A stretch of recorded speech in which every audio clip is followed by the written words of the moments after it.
नमस्कार मित्रांनो, लग्नानंतर होईलच प्रेम या मालिकेच्या पुढील भागामध्ये आपण पाहणार आहोत. जीवा काव्याला सरप्राईज देण्यासाठी एक पार्टी ठेवण्यात आलेली असते आणि तेव्हा पार्टीसाठी काव्यही तयार होऊन येते, तर पार्थ तिच्याकडे एकटक पाहतच राहतो. त्यावेळेस नंदिनी पार्थला बोलते, पार्थ, आता काव्य आली आहे, तुमच्याकडून कुठलेही काम होणार नाही. तेव्हा पार्थ तिला उत्तर देतो, पिल्ला, काव्याच्या समोर फ्रंट डॉय ओपन करून सर्वांना दाखवता येणार नाही, कारण ते सरप्राईज राहणार नाही. आणि तेव्हा नंदिनी त्याला उत्तर देते, आता आपण त्या दोघांना असे सरप्राईज देणार आहोत की दोघेही अतिशय आनंदित होतील.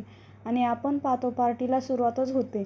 त्यावेळेस पार्थ आणि नंदिनी हे सर्वांच्या समोर सांगतात की 1 वर्षापूर्वी आम्ही ॲक्सिडेंटली एकमेकांच्या जवळ आलो आणि आमचे लग्न झाले. 1 वर्षाचा प्रवास नाते, प्रेम आणि विश्वासाचा आहे.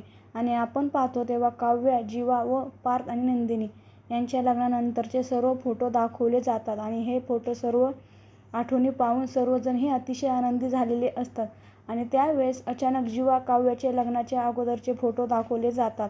ते दोघांचे एकत्रित फोटो पाहून सर्वांना खूप मोठा धक्का बसतो आणि सर्वजण आवाकून एकमेकाकडे पाहू लागतात.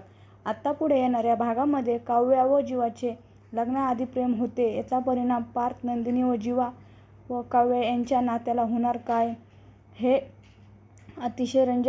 पाहणे अतिशय रंजक ठरणार आहे. लग्नानंतर होईलच प्रेम या मालिकेचे सर्व अपडेट पाहण्यासाठी आमचे चॅनल लाईक करा, शेअर करा आणि सबस्क्राईब करायला विसरू नका. धन्यवाद.